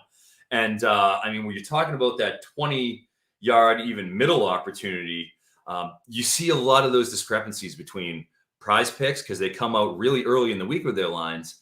And then you see DraftKings with a completely different set of lines. And then it really presents a lot of, if you have the ability to bet both of them, a lot of potential middle opportunities there between those two different lines. So I guess you have to follow that up then by asking, do you think he can beat that Prize Picks line as well? Do you think he can go the over 92.5, or are you going to take the under and kind of take that middle ground between those? Yeah, I do think he will go over 92.5. I certainly do. But man, 20 yards of rushing yards is a lot of ground to be able to make up. It's a very enticing spot, and that's just one example. But you see it, up and down the board. There's always differences, between these different odds makers because they're all trying to gain market share. Be it FanDuel, be it DraftKings. Prize Picks is new, but they're really getting a nice foothold. And the thing I appreciate about Prize Picks is they do fantasy points too. So they're even kind of catering to us, on the college fantasy and C2C side, where that's what we you're speaking our language now. Okay, we're getting so it just gives you so many different options, and where there's such a big, sort of a power struggle going on between these companies to try to get as much market share as possible and just looking for user growth. There really are opportunities. Yeah. And just one other question on the article. Utah fans probably are not very happy with you after reading this week, huh? You're out on Utah this week. Well, it's hard, you look at how the trend on that running back room has gone. Tavion Thomas, we heard a lot about him in the preseason. He's a bigger back, he's in that 220 range, transfer over from Cincinnati, and he was making a lot of noise in training camp. Comes out, has a really good first week. They're like, okay, the Tavion Thomas era has begun. Not so fast. He goes and fumbles. In comes Micah Bernard. He rips up Washington because you can't throw on Washington. You can't. So you got to run on them. So, and they did that very effectively. I mean, gosh, he blew up against them. But then you look at the previous 2 weeks and San Diego State, 47 yards on 17 carries. Okay, that's a concern.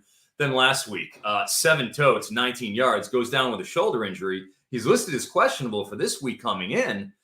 Plus, you saw TJ Pleasure go and hit a home run and go just 10 carries at 112 yards or so. So, 17, excuse me. So when you look at those factors, you look at just the fluid nature of that backfield and how we're not really sure how the distribution is going to go, but they've tended to ride the hot hand when they've approached, they've been out there. Shoulder injury, looks like maybe the second man in. That's a recipe for an under, especially at, pretty reasonable 48.5 mark for Michael Bernard. No offense to the Ute fans. None taken there. Felix, you've been searching here with some injury information. You want to give us some quick updates on 3 guys that look to either definitely be out or trending that direction here. Not that anyone was starting him, but Elijah Collins from Michigan State remains out. Bo Melton, who's quietly having a very good season for Rutgers, he's out today against Sparty.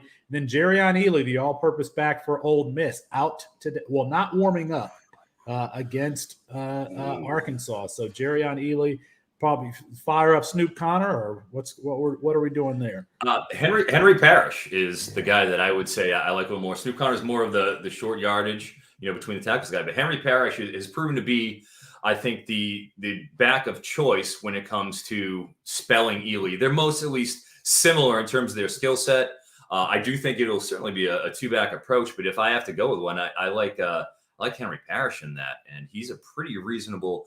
I want to say on DraftKings, I'll go and pull it up in a moment, but I want to say he's below 50 yards in terms of where his prop line is. To go, yeah, he just went up. Man, he just went up to 65.5 yards, which is the over/under on his rushing on DKs.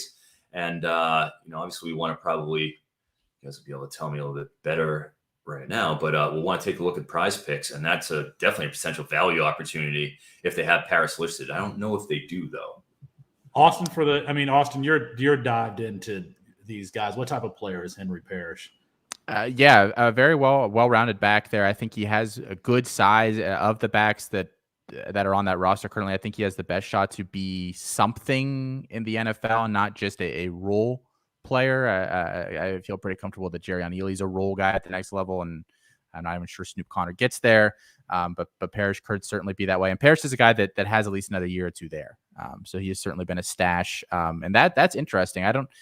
Are you comfortable really starting him though against that Arkansas defense this week? I mean, they got run on a little bit last week against Georgia, but Georgia runs on everybody. You would feel comfortable with the over 63.5 there, Eric, or is that's too much with that updated line? Yeah, it's 65.5 in the updated line. I want to say he was under 50 beforehand. So this news drastically affects it.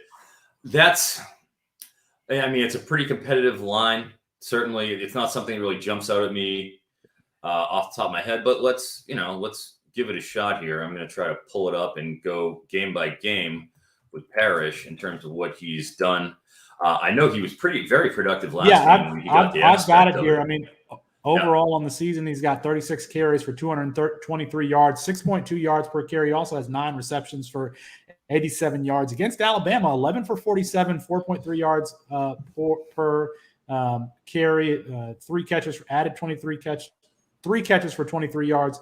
His most explosive game against Tulane, 9 carries for 66 yards, 2 catches for 39 yards. So, Austin, as you said, this is an all-purpose back, 5'10", 190 pounds, who could be used in the running, or excuse me, in the passing game. So, fire up Henry Parrish today.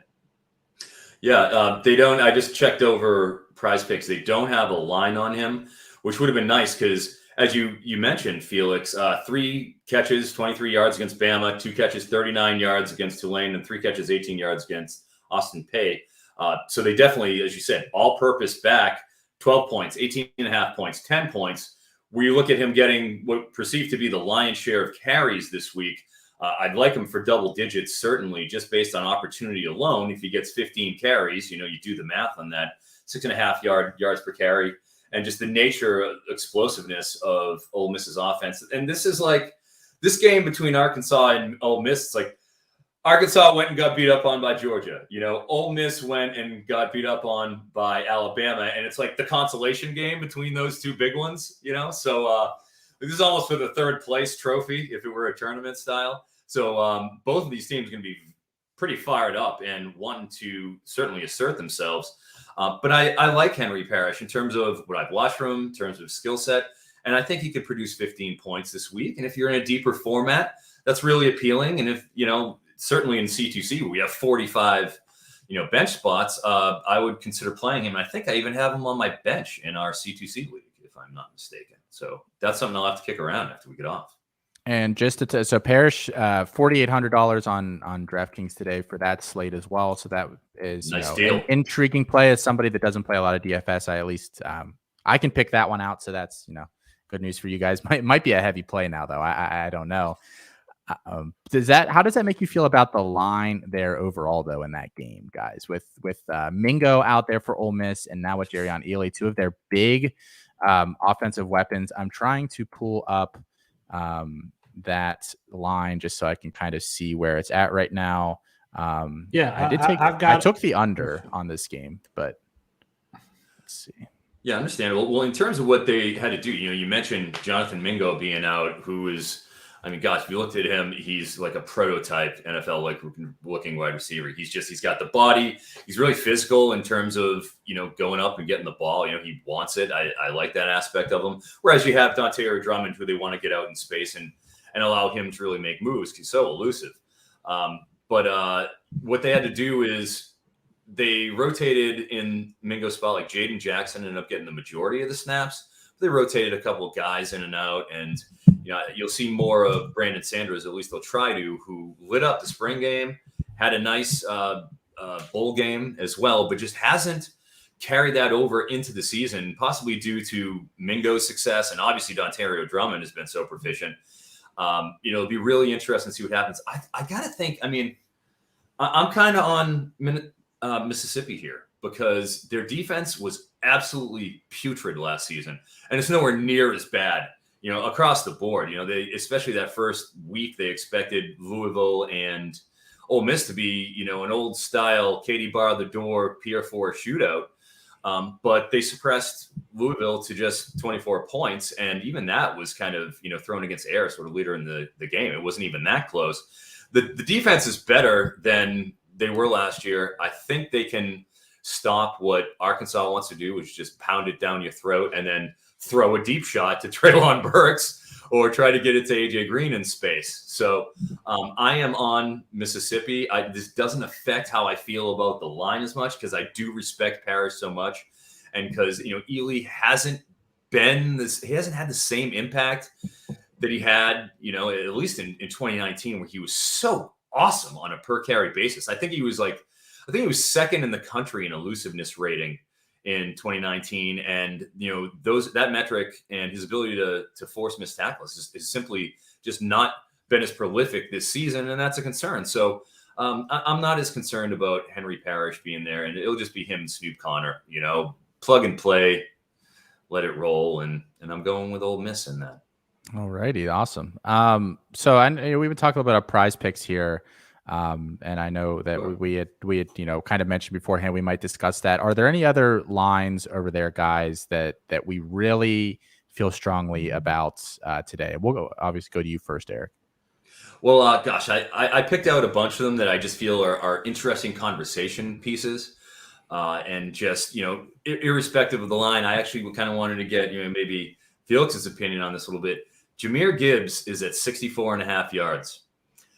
Would you, if you told me before the preseason that Jahmyr Gibbs against Duke was going to be a 64.5 over under on his rushing yardage? I mean, don't run to that kiosk that you can go and get that in, because how is this possible? But gosh, you see him, he's so explosive. He has incredible ability in the open field, but he just isn't getting the between the tackles work. How do you feel about that, Felix? I think Jeff Sims being out for a couple of weeks hampered his ability to get to the open field, but he is an explosive player. Jeff Sims is back. So I'm taking is it over under 64 yards rushing? 64.5. Yeah, just 64.5 rushing. Because I'm so good out of the backfield. It's like, total yards. It's a tough call, and I would never thought it would be this tough against Duke in the preseason. He absolutely is, and he's the type of player who could absolutely break off an 80-yard run, even though he hasn't this season. He absolutely could. He's a 205-pound back who creates explosive plays. He's got a lot. He runs with a lot of contact balance. One of my favorite players, my number 2 running back. I'm smashed. I think that we see him have a better second half to the season with Jeff Sims in than he had with Yates in during the first part of the season. Jeff Sims should be able to open holes in the running game, and Duke's not a very good team. They never are. So, yeah, I mean, if you can't start Jeff Sims and Jahmyr Gibbs today in fantasy, then when absolutely can you start them? You can't start them any. So give me the over on 64 yards. Yeah, I'm down with that. Please, please give me the over. It's coming, right? It's coming. We know it's coming. The explosion's coming. It's Duke. Like, this is the time for Jahmyr Gibbs. It has to be the time. This is the time. I agree. So I like him also. Gosh. All right, I know it's Georgia. All right, I get it. But Tank Bigsby, 43.5 yards. They're just daring you. They're just daring you for the over. I mean, I know. I understand how great they are. I understand they're just stifling, and they smothered Arkansas. But gosh, like, this is Tank Bigsby. You know, this isn't Traylon Smith. This is Tank Bigsby. He is a legitimate, as you know, I mean, you guys probably feel the same way. I mean, for 2023, he's one of those top backs. I mean, I want some Tanks Bigsby on my C2C teams. I'm sure everybody does. It feels like the question, though, is does Brian Harsin feel the same way? I mean, he's after getting the ball, the rock earlier in the season, they're starting to spread it out a little bit more. And Austin, I mean, you've been paying attention to this. The question is how much volume is he actually going to get? And they're playing Georgia. I mean, we saw Georgia absolutely pummel the number 5. Well, they didn't pummel Clemson, but very good against Clemson. Then absolutely curb stomped Arkansas. I don't feel, Eric, I'm sorry, I don't feel good about taking the over on that 43 yards. They stifled them.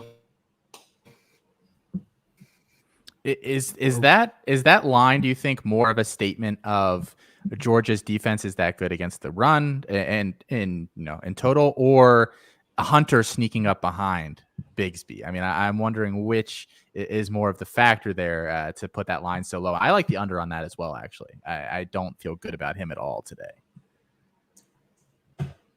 I think we may have lost. Eric. Now we're swimming here by ourselves. But no, Austin, I think that it's a combination of both. But I mean, if you're talking about weight, I would give more weight to the fact that they're playing Georgia. The fact that they're playing Georgia. We don't want any business in fantasy going up against Georgia. I don't really care who it is. Even when we get to them playing Alabama, I'm not going to be leaning on any of my players playing against the Bulldogs there. He's back. He's back. Yeah. Maybe. Let's see. Sorry, guys. Gosh, no, all good. Sorry, all good. I didn't see that coming. My gosh. Yeah, I don't blame you for your skepticism, guys, at all on that. I totally understand. Jarquez Hunter was just a garden variety 3-star, coming out of high school. He wasn't anything, he wasn't a big 5-star prospect like Bigsby, but man, you see how electric he has been when he's gotten the ball outside the tackles and had a chance to really cook and show what he can do. And he's got serious burst, and that's obviously it's a concern. And he's still playing. Are you taking the under there on that number? It's kind of a stay away for me, I guess. Yeah. I just have such a hard time, but it's a line that I wanted to converse with just because it's just so low. Like him and Gibbs, you just look at him like, oh man, preseason, these two guys, top 10 running backs, CFF, absolutely. NC2C, Let's smash Gibbs and stay away from Tank. I think you're right on the money with that. I'll go with one more running back here. Tyler Beatty for Missouri is 84.5 in terms of that's gone yardage. Up. Oh, it's gone up. Yeah, it was 79.5, I believe. He must be getting pounded because, he is right as rain. So dynamic. He put on 15 pounds in the offseason. He's just a freak. He was playing about 190. He was more like that passing down, change of pace back behind Roundtree. And even Crockett back when he was there. And he has proven himself to be a complete every down, doesn't come out, give him the ball, and he is right as rain. And with Missouri playing North Texas, coming off that a couple of tough defeats, Missouri, they've been taking a beating, especially their defensive line. My God, they got absolutely abused by BC. And, they're looking to have kind of a statement game to kind of get right. I can't see Tyler Beatty not clearing, 79.5. It's now up to 84.5 even. I still even think that's too light. Against North Texas, he's going to rip off some big runs, and he's going to absolutely clear that with fairly easily, in my opinion. He's absolutely the player that this 2022 running back draft class needed. I don't know that he's necessarily going to be valued that highly in dynasty rookie drafts, but he's got the all-purpose skill set. He's already surpassed his career high in rushing yards. And Eric, you mentioned, his receiving ability. He had 10 catches against Kentucky. He had one last week, but no, yeah, I agree with you. Give me the over on Give me the over on what is it? What was the line? It's 80. It started out at 79.5. It's now up to 84.5. So it's moving in that direction. It's clearly getting hit.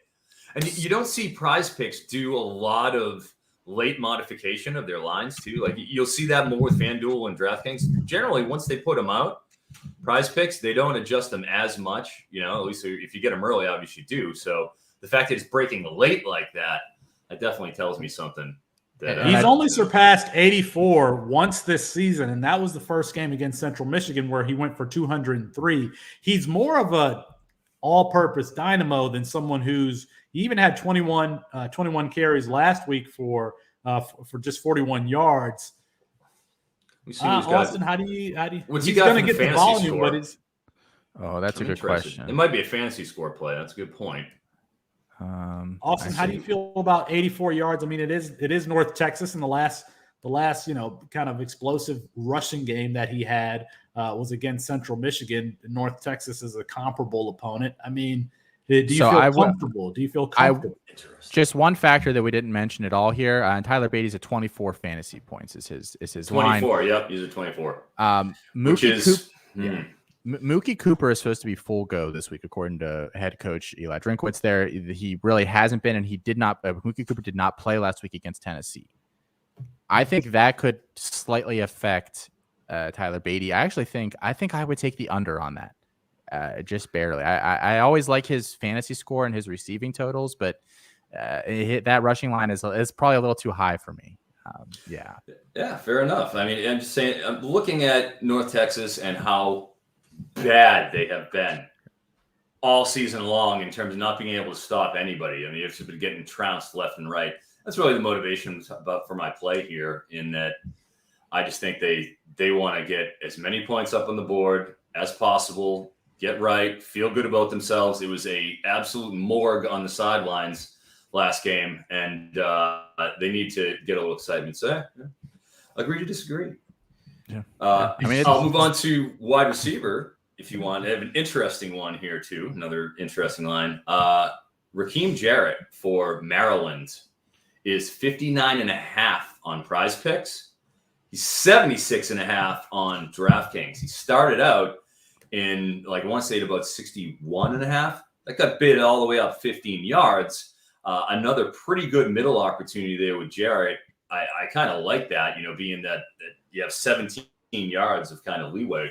Might want to consider that if you have the option of betting on both platforms. But if I have to go with one, Dante Demas out.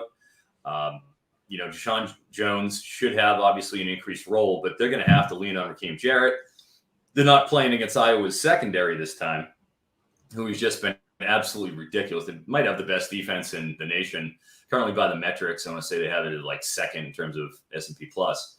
But I really like Jarrett's over. And I mean, if you can do a little both, maybe you play a little on the over at the same time, hedge, try to get a little bit of middle based off DraftKings 76.5. Yeah, I think that's interesting. I had not realized that his prop was so high on DK. So that's I think. Oh, I don't know. That's a tough one. I'm curious to see how that offense operates without Demas. I mean, they really struggled last week, but like you said, we're playing Iowa, and just like that shell shocked, your best player gets that terrible looking injury. I'm sure they showed it on the big screen as much as they showed it on TV live. So those players saw it. So that obviously demoralizes as well. I'm really interested to see how that offense shakes out as a whole today. And the issue with that line, the issue with Jarrett is they're not going to throw him the ball down the field. I mean, they're going to throw him screens and ask him to run around defenders and make a play. I mean, that's how that offense kind of operates. And so it's up to, whether or not he's going to be able to kind of break him. I mean, he's almost used like a running back in certain respects and absolutely and screens and stuff. So that makes me a little bit nervous. The fact that they're not going to just throw him the ball on a go route necessarily for him to get that yardage in one play. He's going to have 7-8 catches. And you know what? This game could get out of hand where he could capture that in the second half with Maryland trying to mount the comeback.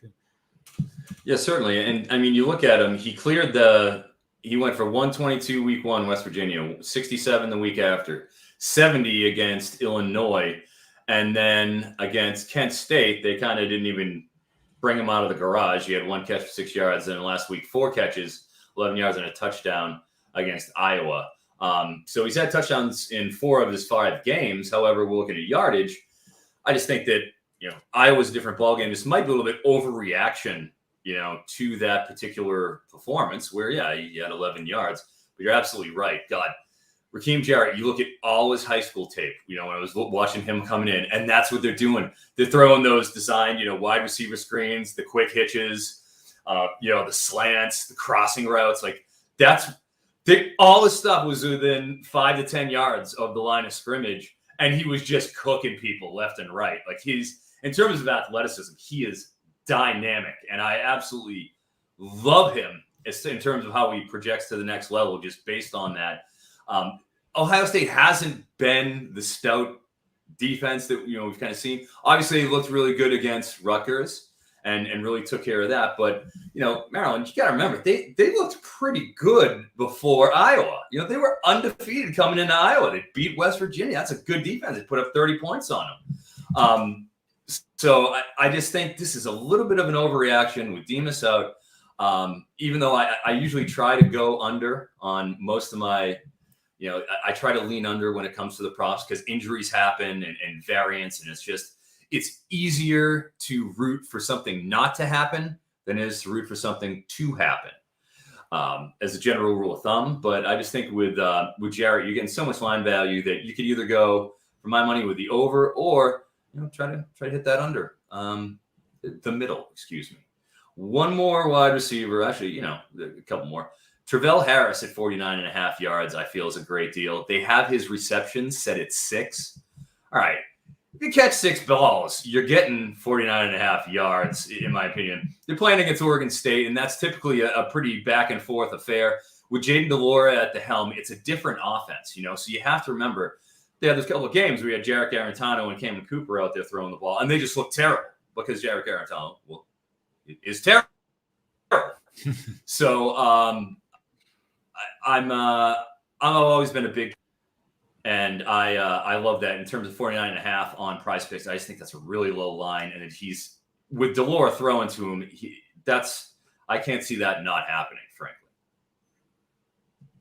So do you like both of those then? The six catch 6 passes and the yardage, or do you think I like the yardage receptions more. Teams? Yeah, the receptions I don't know, but that yardage you got to get to 7 in order to win that. And even though he's in the inside, he's in that slot role to run and shoot where we've seen guys, Ursua do damage there before, like in that Hawaii offense with Rolovich. We've seen him do absolutely tearing it up down the seam, but. So he gets a lot of like the quick short hits and make people miss sort of thing. Not unlike Raheem Jarrett in that sense, but that's why they're on a lower, threshold to clear than, Dontavian Wicks is up there at 89.5, 94.5, sometimes even over 100 for Virginia, for instance, because he's an outside guy and they're going to take the top off as, Felix astutely pointed out, but just the workload that he gets, it's him and it's Calvin Jackson Jr. that are they're the guys, and they get all the work and they get all the balls, and that's how they advance the ball through the air is through those 2 slot receivers. So I just think 49.5. No, I mean Oregon State is much better than they were last year, but this isn't an intimidating defense. It's not very good in terms of suppressing explosiveness. So. I definitely think that the potential is here for just a good old-fashioned shootout since Wazoo ain't stopping anybody. And we haven't seen them stop anybody all season. If they're not going to stop anybody, well, the longer that game goes on, the quicker they get down, the better it is for this over because that's just more and more and more throwing that they're going to have to do. And I do think Oregon State wins, but that's not a bad thing that Wazoo has a bad defense. It just means they got to throw more, and they'll be under more pressure to move the ball quickly. Eric, we have reached the end of our time here together today. We are about to kick off all of these games here that start at noon here Eastern time.